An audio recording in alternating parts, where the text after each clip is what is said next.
तर नमस्कार मंडळी, एक व्लॉग तुमच्याबरोबर शेअर करते आता. त्याआधी तुमच्या सर्वांचं माझ्या चॅनलवर खूप मनापासून स्वागत आहे. तर व्लॉग असा की मी ना थोडंसं पसारा घेतला होता आवरायला, कारण गणपती येणार आहेत घरात आणि वेगवेगळे सण चालूच आहे. यावर्षी तर फास्ट सण येत आहे. तर मग म्हटलं की आपण एकदाचं छान घर आवरून टाकूया की जेणेकरून सण वगैरे साजरे करायला पण एक उत्साह वाटतो. तर मग मी थोड्याशा वस्तू इकडे तिकडे केलेल्या आहेत, तर तेच तुम्हाला दाखवणार आहे आता. तर चला आता व्हिडिओला सुरुवात करूया आणि व्हिडिओ शेवटपर्यंत बघा. तर मंडळी, आता मी सुरू कुठून करू बोलायला मला तेच कळत नाहीये. इतका पसारा होता दिवसभर, आणि हे तर खूप मिनिमल दिसतंय तुम्हाला. मी दिवसभरात भरपूर काही आवरलंय. देवघर पण इकडे तिकडे पडलेला होता, म्हणजे वस्तू इकडच्या तिकडे झालेल्या होत्या. भांडी इतकी साचलेली होती, म्हणजे मला असं वाटत होतं हे सोडून कुठेतरी निघून जावं. पण घर आवरायला काढणं खरंच खूप जास्त गरजेचं होतं, कारण सण येत आहेत म्हटल्यावर आणि एक थोडंसं का असेना एक चांगलं व्हायब्रेशन मिळावं म्हटलं. त्यामुळे मग मी अचानकच खूप पसारा काढून घेतला होता. आणि माझ्या तर डोक्यात असं पण होतं की मी आजच भांडे रॅक वगैरे सगळं आवरून टाकेल, पण बरं झालं मी तो पसारा काढला नाही वेगळा अजून. तर ते मी अजून 1-2 दिवसात ते पण काम करेल, म्हणजे फक्त भांडी सगळी घासेल मी, म्हणजे असं एक एक करून सगळी कामं करेल. तर इतकी प्रचंड भांडी जमली होती, कारण ना आता ते कपाट सरकवलं, मग त्याची धूळ वेगळी होती, मग पुसपास हे दिवसभर चालू होतं. त्याच्यात स्वयंपाक होता, पाणी होतं, रोजचं जे रुटीन असतं ते होतं. तर याच्यात एक्स्ट्रा कामं करणं म्हणजे खरंच खूप डिफिकल्ट होऊन जातं. आणि त्याच्यामुळे मग भांडी पडूनच राहिली होती स्वयंपाकाची वगैरे. मग मी म्हटलं की नंतरच आवरूया. आणि मग आवरता तुम्हाला लिटरली सांगते किती वाजले होते जवळपास. आत्ता ही भांडी मी 11:45 दरम्यान घासत होती. तर मग कसं आहे ना, जर मी ही भांडी पडू दिली असती तर मग ती दुसऱ्या दिवशी मला इतका वैताग आला असता आणि मी स्वतःवरच चिडचिड केली असते की मला आदल्या दिवशी आवरायला काय झालं होतं. आणि बरोबरच आहे की आदल्या दिवसाचा पसारा दुसऱ्या दिवशी पण तसाच ठेवायचा आणि मग अजून मेंटली स्वतःलाच टॉर्चर होतं. त्याच्यामुळे म्हटलं पटापट आपण सगळी भांडी आवरून घेऊया, कारण एकदा जर भांडी आवरली गेली नंतर डोक्यावरून इतकं टेन्शन कमी होऊन जातं. आणि नेमकी आता एवढी भांडी होती आणि पाणी ना कमी होत होतं, म्हणजे टाकीचं पाणी संपत होतं. आणि मला ना किचन ओटा घासायचा होता, पण तो घासणंच झालं नाही कारण पाणीच नव्हतं. मग म्हटलं नंतर पुसून घेऊ किचन ओटा, आणि म्हटलं आता आपण दुसरी कामं करायला घेऊया. तर मग लगेच मी घरात झाडू मारून घेऊया म्हटलं, कारण खूप किचकिच कचकच लागत होतं पायाला. कारण ना दिवसभर ती धूळ वगैरे हे ते 3-4 वेळा झाडू मारला, पण मग कुठून ना कुठून धूळ निघतच होती जेव्हा आपण डीप क्लिनिंग करतो तेव्हा. तर म्हटलं एक प्रॉपर आपण एक चांगला झाडू मारून घेऊ घराला.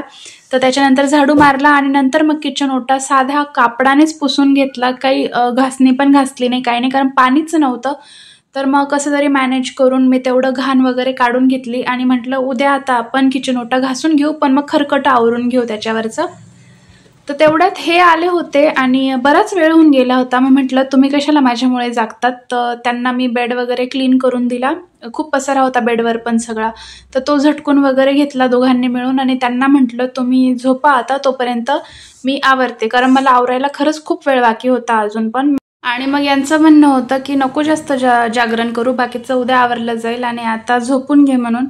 पण त्यांना म्हटलं नाही, तुम्ही झोपा आणि मला आवरूनच घेऊ द्या, कारण मग दुसऱ्या दिवशी दुसरी कामं करायला योग्य वाटतं. आणि सकाळी उठल्या हा पसारा बघितला ना म्हटलं तर माझी भयंकर चिडचिड होईल. तर मी थोडंफार का असे ना आवरून घेते. तर मग मी सगळा रूमचा जो पण पसारा होता तो एक ठिकाणी आणला. म्हटलं काही जर कामाच्या वस्तू असतील तर त्या आपण आवरू. तर मग मला झोप नको लागायला आणि काय म्हणतात, मला बोर वगैरे फील नको व्हायला, त्याच्यामुळे मग हे माझ्याशी गप्पा मारत होते. झोप तर यांना पण प्रचंड लागत होती, कारण यांना ना 12 नंतर खूप ओव्हर होऊन जातं, नंतर मग यांचे डोळे लागायला लागतात. पण का कुणास ठाऊक त्यांना असं वाटलं असावं की हे आवरते, त्यामुळे मग ते पण मला कंपनी देत होते. आम्ही इकडचे तिकडचे विषय काढत होतो, गप्पा चालू होत्या मग आमच्या. आणि त्यात एक प्रॉब्लेम असा झाला की वॅक्स हीटर आहे ना, त्याचं जे पण लिक्विड होतं, त्याचं जे वॅक्स होतं ते सगळं त्या बॅगवर पडलं आणि म्हणजे पूर्ण ते इतकं घाण होऊन गेलं होतं. म्हणजे मला असं वाटत होतं आता काय करावं, पाणी पण टाकीचं संपलं होतं. तर मग बाहेर पाऊस चालू होता, मग मी तसंच्या तसं ती बॅग वगैरे उचलली आणि डायरेक्ट बाहेर जाऊन टाकून दिली. म्हटलं जेवढं होईल तेवढं ते पाण्याने साफ होईल आणि नंतर मग आपण घासून ते करून घेऊया. तर ना हे पहा, जमिनीवर पण सगळं ते चिकट होऊन गेलं होतं. तर मग मी आता इथे एक सगळ्या वस्तू बघून घेतल्या नीट की काय गरजेचं आहे काय नाही, आणि बाकी सगळं मग फेकून देऊया म्हटलं, कारण सगळ्या काही वस्तू ठेवून उपयोग नाही आहे. कारण जेवढ्या वस्तू घरात ठेवल्या तेवढाच म्हणजे आपण विचार करतो की ही वस्तू कामात येईल, ती वस्तू कामात येईल, पण कधीच काही कामात येत नाही. उगाच आपण संगळवून ठेवतो काही गोष्टी. तर मग मी खूप विचार करून काही गोष्टी टाकूनच दिल्या. म्हटलं काही नाही, काही कामात येत नाही, द्यावंच म्हटलं आता फेकून सगळं. तर सगळा पसारा इकडे तिकडे केला मी, आणि ही बॅग पूर्ण चिकट झालेली होती, तिला बाजूला केली.